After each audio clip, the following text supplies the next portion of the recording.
திருநெல்வேலி மாவட்டம் நாங்குநேரியை சேர்ந்த 49 வயது கூலி தொழிலாளிக்கு திருமணமாகி 14 வயதில் ஒரு மகள் இருக்கிறார். 8ஆம் வகுப்பு படித்த சிறுமி வீட்டில் தனியாக இருந்தபோது சிறுமியின் தந்தை பாலியல் வன்கொடுமையில் ஈடுபட்டதாக கூறப்படுகிறது. தந்தை தன்னிடம் தவறாக நடந்து கொண்டதாக தாயிடம் சிறுமி தெரிவித்துள்ளார். இதனை கேட்டு அதிர்ச்சியடைந்த தாய் தனது கணவரோடு கடும் வாக்குவாதம் செய்துள்ளார்.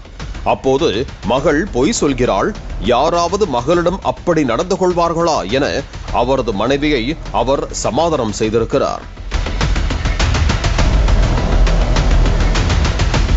இதையடுத்து மனைவி வீட்டில் இல்லாத நேரங்களில் தொடர்ச்சியாக சிறுமியை மிரட்டி அவரது தந்தை பாலியல் வன்கொடுமை செய்து வந்ததாக சொல்லப்படுகிறது. யாரிடமாவது நீ இதை பற்றி சொன்னால் உன்னையும் உனது அம்மாவையும் கொலை செய்து விடுவேன் என மிரட்டியதால் சிறுமியும் பயத்தில் வெளியே சொல்லாமல் இருந்துள்ளார். ஒரு கட்டத்தில் சிறுமியின் உடல்நிலையில் மாற்றம் ஏற்படுவதையும் வயிற்று பகுதி பெரியதாக காணப்படுவதையும் அறிந்த சிறுமியின் தாய் மகளை மருத்துவமனைக்கு அழைத்து சென்றுள்ளார். அப்போது சிறுமியை பரிசோதித்த மருத்துவர் சிறுமி கர்ப்பமாக இருப்பதாக தெரிவித்தார். இதனை கேட்டு சிறுமியின் தாய் அதிர்ச்சி அடைந்துள்ளார். நாங்குநேரி அனைத்து மகளிர் காவல் நிலையத்திற்கு சென்ற அவர் தனது கணவர்தான் இதற்கெல்லாம் காரணம் என போலீசாரிடம் புகார் அளித்தார்.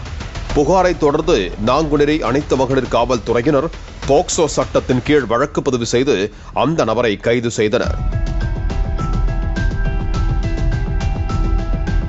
தந்தை மகளிடம் DNA பரிசோதனை செய்தபோது பெற்ற மகளை தந்தையே பாலியல் வன்கொடுமை செய்து கர்ப்பமாக்கியதை உறுதி செய்தனர். இந்த வழக்கு திருநெல்வேலி போக்சோ சிறப்பு நீதிமன்றத்தில் நீதிபதி சுரேஷ்குமார் முன்னிலையில் கடந்த 7 மாதங்களாக தொடர் விசாரணை நடைபெற்று வந்தது. காவல்துறை தரப்பில் வலுவான ஆதாரங்களும் மருத்துவ அறிக்கைகளும் தாக்கல் செய்யப்பட்டன.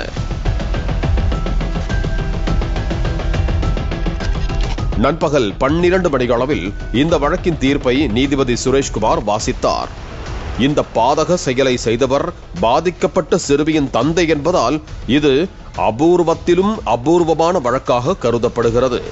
பெற்ற மகளை பாதுகாக்க வேண்டிய தந்தையே அவரை சிதைப்பது என்பது சமூகத்தில் மன்னிக்க முடியாத மிகப்பெரிய கொடூர குற்றமாகும். மகளை பாலியல் வன்கொடுமை செய்தது சந்தேகத்திற்கு இடமில்லாமல் அரசு தரப்பில் உறுதி செய்யப்பட்டிருக்கிறது. இத்தகைய செயல்கள் சமூகத்தின் அறநெறியை சீர்குலைப்பவை என நீதிபதி குறிப்பிட்டார். ஒரு மகளுக்கு உலகிலேயே பாதுகாப்பான இடம் அவளது வீடு மற்றும் தந்தைதான். ஆனால் அந்த தந்தையே வேலியே பயிரை மேய்ந்தது போல பாதுகாவலர் என்ற நிலையில் இருந்து கொண்டு மகளை சீரழித்தது மிகப்பெரிய நம்பிக்கை துரோகம். இது குடும்ப அமைப்பையே சீர்குலைக்கும் செயல் என நீதிபதி சாடினார். சம்பவம் நடந்தபோது சிறுமிக்கு வயது 12 ஆண்டுகள் 11 மாதங்கள்.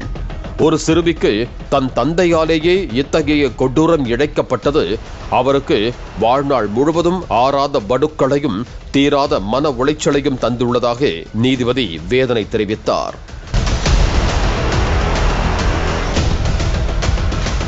சிறுமி இதை பற்றி யாரிடமாவது கூறினால் அவரையும் அவரது தாயையும் கொன்று விடுவதாக குற்றவாளி மிரட்டியிருக்கிறார். இது அந்த சிறுமியை பல மாதங்கள் மௌனமாக இருக்கச் செய்துள்ளது. இது குற்றத்தின் தீவிரத்தை மேலும் அதிகரிக்கிறது எனவும் நீதிபதி சுட்டிக்காட்டினார்.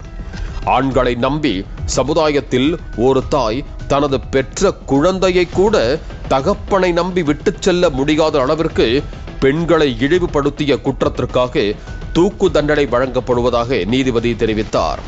மேலும் பாதிக்கப்பட்ட சிறுமிக்கு 10 லட்சம் ரூபாய் இழப்பீடு வழங்க அரசுக்கு உத்தரவிட்டு குற்றவாளிக்கு 25,000 ரூபாய் அபராதமும் விதிக்கப்பட்டுள்ளது.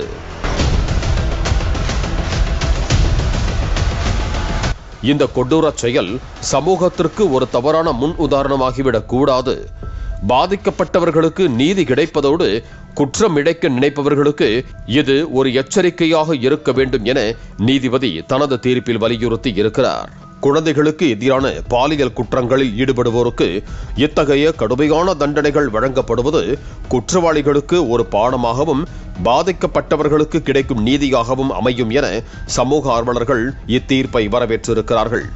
அதே நேரத்தில் 7 மாதத்திலேயே இந்த வழக்கின் தீர்ப்பு வழங்கப்பட்டதால் மிக குறுகிய காலத்தில் நீதி கிடைத்ததாகவும் அதற்கு காரணமாக இருந்த காவல்துறை, அரசு தரப்பு வழக்கறிஞர் உஷா, நீதிபதி ஆகியோரை பலரும் பாராட்டி வருகிறார்கள். பாலிமர் செய்திகளுக்காக நெல்லை செய்தியாளர் நாகராஜன். பிளே ஸ்டோர் மற்றும் ஆப் ஸ்டோரில் இருந்து பாலிமர் செயலியை QR கோடு மூலம் பதிவிறக்கம் செய்யுங்கள். செய்திகளை உடனுக்குடன் பெறுங்கள்.